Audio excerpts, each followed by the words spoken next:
नमस्कार दोस्तों, आज हम बात करेंगे 8th पे कमीशन के बारे में। आप सभी जानते हैं ये साल आपका कंप्लीट होने जा रहा है और जो आपका 8th पे कमीशन वो आपका 1 जनवरी 2026 से लागू होने वाला है। तो क्या दोस्तों आपको 1 जनवरी 2026 से बढ़ी हुई सैलरी मिलने वाली है? अगर नहीं तो कितना समय लगेगा 8th पे कमीशन को लागू होने में और हमें क्या फिट एंड फैक्टर मिलने वाला है 8th पे कमीशन में? इन सारे पॉइंटों को जानेंगे हम इस वीडियो में। साथ ही साथ मैं आपको ये भी बताऊंगा कि आपकी जो सैलरी बनती है उसमें क्या-क्या पैरामीटर देखे जाते हैं और किन पैरामीटर पे बेसिस पे सैलरी का निर्धारण किया जाता है। सबसे पहली चीज, आपका जो 8th पे कमीशन है वो आपका 1 जनवरी 2026 से लागू तो होगा, परंतु आपको बढ़ी हुई सैलरी नहीं मिलेगी। उसके लिए आपको लंबा इंतजार करना पड़ेगा। कितना लंबा, उस पे भी हम चर्चा करेंगे आगे। सबसे पहले हम बात करते हैं कि 8th पे कमीशन कितने लोगों पर अप्लाई होगा, या तो फिर हम ये कहें कि 8th पे कमीशन से कितने लोग को फायदा होगा। तो इससे 50 लाख केंद्रीय कर्मचारी जो केंद्र में काम करते हैं, साथ ही साथ 69 लाख पेंशनरों को इसका फायदा मिलेगा। अब हम लोग आगे बात करते हैं कि 8th पे कमीशन को लागू होने में कितना समय लगेगा। तो इसका जवाब है कि आपके 8th पे कमीशन को लागू होने में कम से कम 2 साल का वक्त लगेगा, क्योंकि आप सभी को पता है कि 8th पे कमीशन जो आयोग है उसको मंजूरी मिल चुकी है नवंबर में। केंद्र सरकार ने 3 मेंबर की कमेटी का गठन किया है 8th पे कमीशन के लिए। तो मैं यहाँ मेंबर की बात करूँ तो आपकी जो पहली मेंबर है वो है आपकी जस्टिस रंजना प्रकाश देसाई, सेकंड आपके मेंबर हैं पंकज जैन और थर्ड आपके हैं पुलक घोष। इस आयोग का गठन नवंबर 2025 में कर दिया गया है और इस आयोग को 18 महीने का समय दिया गया है अपनी रिपोर्ट को सबमिट करने के लिए।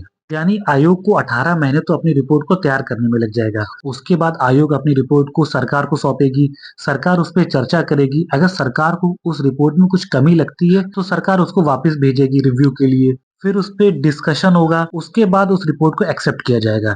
यानी आप देख लीजिए कि 18 महीने तो सिर्फ आयोग को रिपोर्ट रेडी करने में लगेगा। उसके बाद केंद्र सरकार 4 से 6 महीने लेगी रिपोर्ट को रिव्यू, एक्सेप्ट और इम्प्लीमेंट करने के लिए। तो आप मान के चलिए कितनी भी जल्दी आपका 8th पे कमीशन आया तो भी आपको 2 साल का वक्त लगना ही लगना है। यानी बढ़ी हुई सैलरी का लाभ आपको 2 साल के बाद देखने को मिलेगा। अब सवाल ये आता है कि आपका 8th पे कमीशन तो 1 जनवरी 2026 से लागू हो जाएगा। मान के चलते आपका जो पे कमीशन है उसको लागू होने में 2 साल का वक्त लगता है। तो यानी आपको बढ़ी हुई सैलरी 1 जनवरी 2028 को देखने को मिलेगी। अब सवाल ये आता है कि ये 2 साल का जो गैप आ रहा है, उन 2 साल की सैलरी का क्या होगा? क्या सरकार हमें उस सैलरी को एरियर के फॉर्म में देगी या नहीं देगी? इस पे सरकार का कोई भी स्पष्ट जवाब नहीं है। आप यही देख लीजिए, अगर सरकार चाहती तो वो 8th पे कमीशन को लागू करने के लिए कमेटी का गठन 2024 में कर सकती थी, क्योंकि सरकार भी जानती पे कमीशन को इम्प्लीमेंट करने में कम से कम 2 साल का वक्त लगता ही लगता है। पर सरकार ने जानबूझ के कमीशन को इतना लेट गठन किया ताकि आपका 8th पे कमीशन को लागू होने में लंबा वक्त लगे। तो जो आपका एरियर है वो 8th पे कमीशन इम्प्लीमेंट होने के बाद ही पता चलेगा कि सरकार उस एरियर को पूरा देना चाहती है कि पार्शल देना चाहती है या फिर देना ही नहीं चाहती है। तो आप ये मान के चलिए 8th पे कमीशन जितना भी लेट इम्प्लीमेंट होगा उसका सीधा नुकसान सरकारी एम्प्लॉयज को ही होने वाला है। अब बात करते हैं फिट एंड फैक्टर पे कि हमको इस 8th पे कमीशन में कितना फिट एंड फैक्टर देखने को मिल सकता है। मैंने आपको इस वीडियो में पहले ही बता दिया है कि सरकार ने 8th पे कमीशन के लिए पूर्व न्यायाधीश रंजना प्रकाश देसाई की अध्यक्षता में 8वां वेतन आयोग का गठन कर दिया है। अब ये आयोग देखेगा कि सरकारी एम्प्लॉयज को कितना फिट एंड फैक्टर मिलना चाहिए। वो 18 महीने तक सर्वे करेगा, चेक करेगा कि सरकारी एम्प्लॉयज की कितनी सैलरी बढ़ानी चाहिए 8वें पे कमीशन में। ऐसा भी ना हो कि उस सैलरी को बहुत ज्यादा कम बढ़ाए ताकि जो आने वाले 10 सालों में उनका गुजारा होना मुश्किल हो जाए, और ना ही उनकी सैलरी इतनी ज्यादा बढ़ाई जाए कि सरकार पे अतिरिक्त बोझ आ जाए और जो सरकार ने प्राइवेट एम्प्लॉयज के लिए मिनिमम वेज तय किया, ऐसा नहीं कि उससे बहुत ज्यादा गैप क्रिएट हो जाए। तो ये देखने को मिलेगा कि गवर्नमेंट एम्प्लॉयज की सैलरी बहुत ज्यादा हो गई है और जो प्राइवेट में जो जॉब कर रहे हैं उनकी सैलरी बहुत कम रह जाए, तो उस गैप की जो खाई है वो भी बहुत ज्यादा ना हो पाए। अगर मैं पिछले पे कमीशन यानी 7th पे कमीशन की बात करूं तो वहां पे आप देखेंगे सरकार ने अलग अलग लेवल पे अलग अलग फिटमेंट फैक्टर दिए थे। यानी 7th पे कमीशन में जो मिनिमम फिटमेंट फैक्टर आपको देखने को मिला था वो था आपका 2.57, और अगर हाईएस्ट फिटमेंट फैक्टर की बात करूं तो वो आपको मिला था 7th पे कमीशन में 2.81 का। आप यहाँ पे देखिए, मैंने चार्ट लगा दिया है। यहाँ पे देखिए लेवल 1 से लेके लेवल 5 यानी वो सारी पोस्ट जो ग्रुप सी में आती है वहां पे आप देखेंगे फिटमेंट फैक्टर 2.57 का मिला था, और लेवल 6 से लेके लेवल 9 जो आपकी ग्रुप बी में आती है वहां पे आप देखिए 2.62 का फिटमेंट फैक्टर दिया गया था। उससे ऊपर लेवल की बात करूं तो लेवल 10 से लेके 12 तक आपको 2.67 का फिटमेंट फैक्टर देखने को मिलेगा, और 14 से लेके 16 लेवल तक आपको 2.72 तक का फिट एंड फैक्टर देखने को मिला था लास्ट पे कमीशन में। अगर लेवल की बात करूं तो लास्ट पे कमीशन में केंद्र सरकार ने लेवल 1 से लेके लेवल 18 तक कैटेगरी बना रखी थी अलग अलग सैलरी पे। वेतन के हिसाब से लेवल 1 की जो सैलरी होती है वो सबसे निचले स्तर पे रहती है और लेवल 18 की सैलरी सबसे हाईएस्ट रहती है। यानी जो लेवल 1 का जो वेतन था वो सरकार ने तय कर रखा था 18,000 रुपए। यानी 7th पे कमीशन में जो न्यूनतम वेतन था वो 18,000 रुपए तय किया गया था। और जो आपकी लेवल 18 की जॉब होती है वो सचिव लेवल की होती है।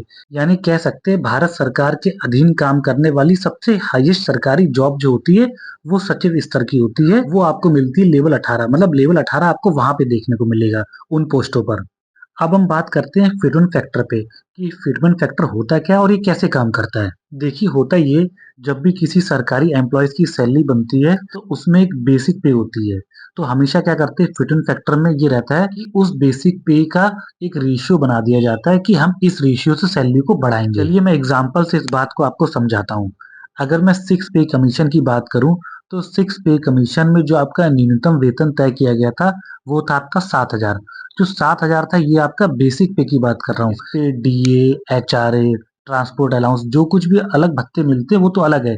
ये तो एक बेसिक पे जो तय किया गया था वो था आपका 7,000। तो हमेशा जो भी आपका फिट एंड फैक्टर लगता है वो हमेशा बेसिक पे ही लगता है। जैसे 6 पे कमीशन में लेवल 1 का जो बेसिक था वो था आपका 7,000 रुपए। आपको 7th पे कमीशन पे जो फिट एंड फैक्टर दिया गया था लेवल 1 पे वो था 2.57 का। अगर हम 7,000 में 2.57 का मल्टीप्लाई करते हैं तो हमको अमाउंट देखने को मिलता है अराउंड 18,000 रुपए। और यही 18,000 रुपए लेवल 1 का 7th पे कमीशन में बेसिक था। तो आप समझ सकते हैं कि आपका फिट एंड फैक्टर कैसे काम करता है। यानी फिट एंड फैक्टर आपका हमेशा बेसिक पे ही लगता है। तो चलिए दोस्तों अब बात करते हैं 8th पे कमीशन पे कि आपको 8th पे कमीशन में कितना फिट एंड फैक्टर मिल सकता है। उससे पहले हमको ये जानना पड़ेगा कि 7th पे कमीशन पे हर लेवल पे कितना बेसिक तय किया था सरकार ने। और साथ ही साथ हम ये भी समझेंगे कि केंद्रीय कर्मचारियों की सैलरी में बेसिक पे के अलावा और क्या-क्या चीजें ऐड होती हैं। तो यहाँ पे देखिए दोस्तों मैंने चार्ट लगा दिया है। इस चार्ट में 7th पे कमीशन में हर लेवल पे जितना भी बेसिक 7th पे कमीशन में तय किया गया था वो मैंने मेंशन कर दिया है। आप इस चार्ट को देख सकते हैं। अब चलिए मैं बात करता हूँ कि सैलरी में और कौन-कौन से कंपोनेंट ऐड होते हैं। तो एक एग्जांपल से हम समझते हैं। जैसे मैं लेवल 6 की सैलरी ले लेता हूँ। तो लेवल 6 का जो आपका बेसिक है वो आपका है 35,400। अब देखिए सैलरी यहाँ पे 4 चीजों के मिलके बनती है केंद्रीय कर्मचारियों की। पहली चीज होती है आपका बेसिक, ये सबसे बड़ा अमाउंट होता है सैलरी का। सेकंड चीज होता है आपका डीए, डीए होता है महंगाई भत्ता जो आपका हर 6-6 महीने में बदलता रहता है। अगला जो आपका होता है टीए यानी ट्रांसपोर्ट अलाउंस, ये आपको देती है सरकार हर महीने ऑफिस आने जाने के लिए भत्ता।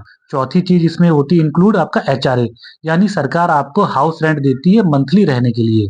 तो इन 4 चीजों को मिलाकर आपकी सैलरी बनती है। और सैलरी को भी 3 सिटी के हिसाब से बांटा गया है, एक्स, वाई और जेड।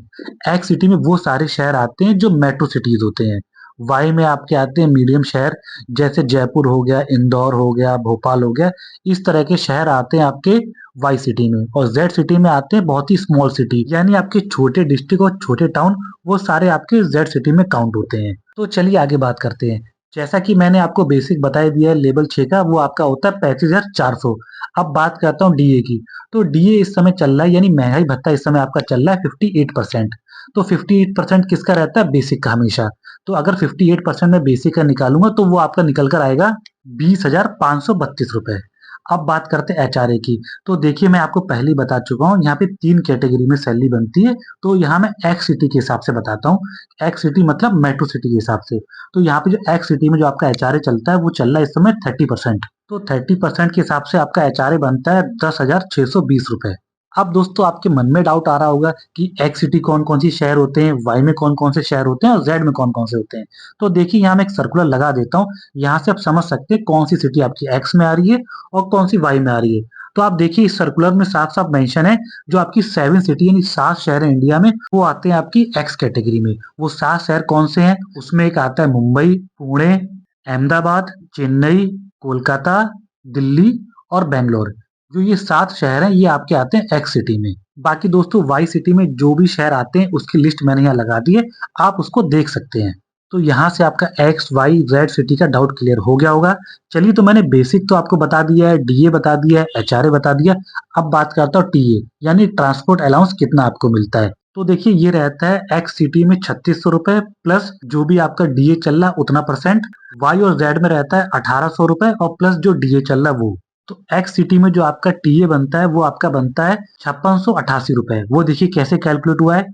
3600 रुपए तो आपका हो गया टीए प्लस 58% जो डीए चल रहा है वो हमने 3600 का निकाला, उसको भी इसमें मर्ज कर देते हैं। तो टोटल हमारा अमाउंट निकल कर आता है 5688 रुपीज। ये हो गई आपका एक्स सिटी का। तो एक्स सिटी में जो आपकी टोटल सैलरी बनती है लेवल 6 पे, वो आपकी बनती है 72,240 रुपए। इसी प्रकार आप देख सकते हैं दोस्तों, मैंने वाई और जेड का भी चार्ट साथ में लगा दिया है, तो आप वहां भी देख सकते हैं किस तरह से लेवल 6 पे सैलरी बन रही है। अब बात करते हैं एड्स पे कमीशन की कि आपको कितना फिट एंड फैक्टर मिल सकता है। तो वो तो देखिए, अभी आयोग जब अपनी 18 महीने बाद अपनी रिपोर्ट पेश करेगा, उसके बाद ही पता चलेगा कि कितना वो रिकमेंड कर रहा है सरकार को फिट एंड फैक्टर देने के लिए। आप ये मान के चलिए, जैसे अभी आपका डीए 58% चल रहा है, तो आप ये मान ही लीजिए जो आपका एट्थ पे कमीशन में जो फिट एंड फैक्टर दिया जाएगा वो 1.9 से तो ज्यादा ही रहने वाला है। अब कितना रहेगा वो तो हमें बाद में पता चलेगा, पर यहाँ मैं दो फिट एंड फैक्टर कैलकुलेट करके आपको सैलरी का अंदाजा दे देता हूँ कि किस तरह से आपकी सैलरी बन सकती है एट्थ पे कमीशन में। हम यहाँ दो तरह के फिट एंड फैक्टर ले लेते हैं। पहला लेते हैं 1.92 और सेकंड लेते हैं 2.5। दोनों पे ही देखते हैं कितनी सैलरी आपकी बन जाएगी एट्थ पे कमीशन में। तो चलिए कैलकुलेट करते हैं सबसे पहले 1.92 के फिटमेंट फैक्टर से आपकी सैलरी। तो देखिए 1.92 के हिसाब से आपका नया बेसिक हो जाएगा 67,968 रुपीज। डीए क्या होता है, जब भी कोई नया पे कमीशन आता है तो डीए को जीरो कर दिया जाता है। तो डीए तो हमारा रहेगा जीरो यहाँ पे। अब बात करते हैं एचआरए की। तो एचआरए अभी 30% चल रहा है। अब ये देखना है कि एट्थ पे कमीशन में सरकार एचआरए को कितना रखती है, मतलब 30% रखती है, 27 या 24%। तो अभी हम मान के चलते, सपोज करिए सरकार 27% ही आपका एचआरए रखती है, तो उसके हिसाब से आपका एचआरए बन जाएगा 18,352 रुपए। अब देखिए टीए यानी आने जाने के लिए जो पैसा मिलेगा वो भी अभी हमें नहीं पता है सरकार उसको कितना बढ़ा के देगी। तो अभी हम उसको भी अगर जीरो मान के चलते हैं तो आपकी जो टोटल सैलरी बनेगी वो बनेगी 86,320 रुपए। ये मिनिमम सैलरी बनेगी लेवल 6 की एट्थ पे कमीशन में। तो चलिए अब हम 2.5 के फिटमेंट फैक्टर के हिसाब से सैलरी को देखते हैं। तो 2.5 के फिटमेंट फैक्टर से जो आपका नया बेसिक हो जाएगा वो हो जाएगा आपका 88,500। डीए आपका यहाँ जीरो बनेगा। एचआरए बनेगा आपका 27% के हिसाब से 23,895 रुपए। टीए आपका जीरो रहेगा क्योंकि अभी हमें पता नहीं है। तो टोटल आपकी सैलरी, मिनिमम जो सैलरी बनेगी आपकी 2.5 के फिटमेंट फैक्टर से, वो आपकी बनेगी 1,12,395 रुपए। बाकी दोस्तों यहाँ मैंने 1.92 और 2.5 दोनों ही फिट एंड फैक्टर से सारा जो बेसिक आपका बन सकता है लेवल 1 से लेकर 18 तक, वो मैंने चार्ट में लगा दिया है। आप उसको देख सकते हैं आराम से। बाकी दोस्तों आप ये मान के चलिए आपका एट्थ पे कमीशन लागू होने में कम से कम अभी 2 साल का वक्त लग जाएगा। तो दोस्तों मैंने एट्थ पे कमीशन के रिगार्डिंग कुछ मुद्दों पे यहाँ बात की है और आशा करता हूँ आपको ये वीडियो अच्छा लगा हो। अगर आपने अभी तक मेरे चैनल को फॉलो नहीं किया है तो प्लीज मेरे चैनल को सब्सक्राइब कर लीजिए ताकि इस तरह की और इन्फॉर्मेशन आपको मिल पाए।